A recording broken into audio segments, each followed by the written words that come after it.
Chapter 8. Lion's Lost Valley. Machtig, what have we here? Een leeuw, een haas, and an oud padda. Can I give you 3 wise men a lift?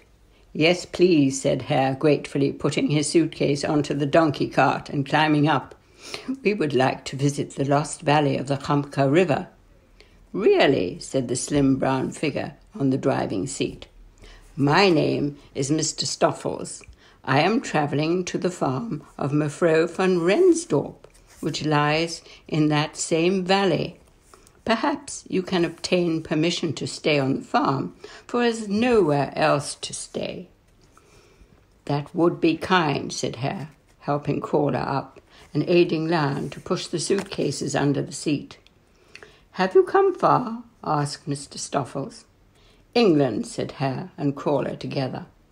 Roma, Italy, said Lion, folding his paws and sticking his chest out.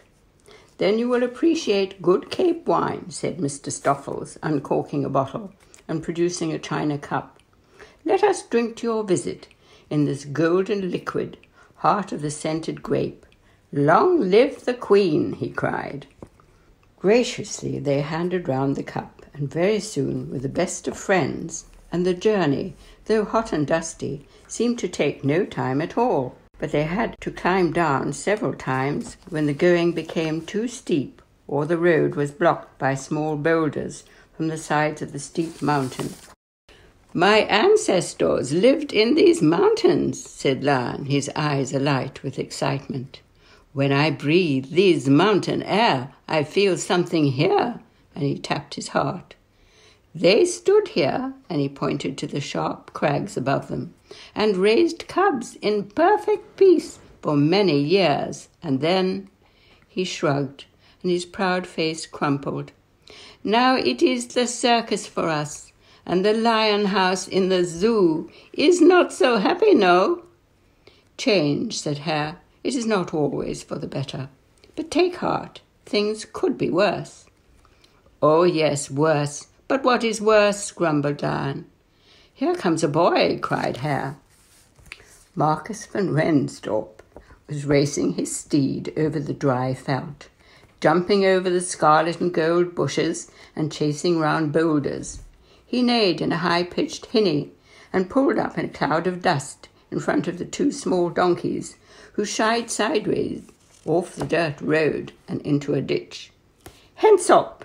Translation, hands up, he called, as the Lone Ranger, complete with cardboard mask. Of ek skiet jou dood, translation, or I shoot you dead. Praat Engelsman, die mense kom van Engeland af, said Mr. Stoffels, telling the small boy with golden hair and bare feet to speak English to the strangers. Would you mind putting up your hands and handing over your cash? Said the boy. Please, corrected Mr. Stoffels, climbing down to lead the donkeys back onto the road. They drove round to the front of an old whitewashed farmhouse. Where is Omar? Omar, he called, and a little old lady appeared, wearing an apron and drying her hands. She called to them in a strange tongue. Marcus van Rensdorp was dressed in nothing more than a pair of old faded khaki shorts, which hung down to his knees, remnant of some other boy upon the road to maturity. Hand-me-downs, thought Hare, and his heart went out to the small boy, looking so fiercely up at them. Omar invites you to take some coffee with her on the stoop, he said, helping Crawler to place his suitcase in the shade of a cool vine that hung down over the open veranda. They sat down stiffly on kitchen chairs and waited. Presently the old woman appeared with a bowl of rusks and a jug of hot, strong coffee. She nodded and smiled and murmured to the child, who became her spokesman. My Omar says you are welcome to stay in the spare room while you are here. It is not often we have visitors, and she admires people who travel. She has never been able to travel herself, you see. Thank you for us, said Hare gratefully. Poor Lion here is very tired. And so am I, cried Crawler, not to be outdone. I have a large blister on my left big toe." Hare frowned at him and followed Marcus's example by dipping the newly baked crisp rusk into the sweet coffee and sucking it down with great enjoyment. "Like eating spaghetti," said Crawler. "Ears back and hang the audience." "I am going to climb to the top of this beautiful valley," said Lion, who had been sitting quietly lost in thought. "And I shall come with you," cried Hare. "Bah!" exclaimed Crawler. "I shall sit quietly here in the shade and rest my poor feet. It was a long and tiring walk from the station before Mr. Stoffels picked us up, and I'm tired out." "This was once a lost valley," said the boy. "The road to the valley has only been here a very short time." "Well, I never," said Hare. "No wonder the family of lions was able to survive so long in this region. A lost valley. I wish there were more of them." Before the road came, there was only a track out of the valley running along the river. Now Stoffels is able to take the cart into town for supplies, and I can go with him," said the boy. They climbed up the verdant lost valley of Gamka's Kloof, over the hillsides, which bore many kinds of bright bushes, some with yellow, mauve, and scarlet flowers, while here and there stood tall cacti sentinels among them, overlooking the green valley. The sun grew very hot as they climbed into the mountains, and they were glad to find a cool mountain spring of clear, sparkling water. "How refreshing!" cried Lion, splashing his face and rolling over happily on the bank. "All these nights under the big top, with the crowd cheering, I have been comforted that somewhere, tucked away in the wide world, was just such a quiet and peaceful valley waiting to welcome me and restore my spirit. I shall tuck a picture of it, like a precious jewel, into my memory, so that when I return to the bright lights and the roar of the crowd, I can escape once more back to these quiet slopes and ease my soul," said Lion, sitting up and gazing at the sight. "Leave me here, my friends, so that I may absorb its beauty and peace." "Come," cried Marcus, "I will show you the paintings of a great artist, which I found all by myself," he said shyly, and led Hare upwards again, climbing steeply into the long kloof, up the steep rock sides of the mountain top. He felt his way along the rock wall above a sea of bushes which hid them from the valley below, and they found themselves on a flat rock ledge which ran along the side of the mountain for quite a distance. "Oh, my silky ears!" cried Hare. "I have found signs of life."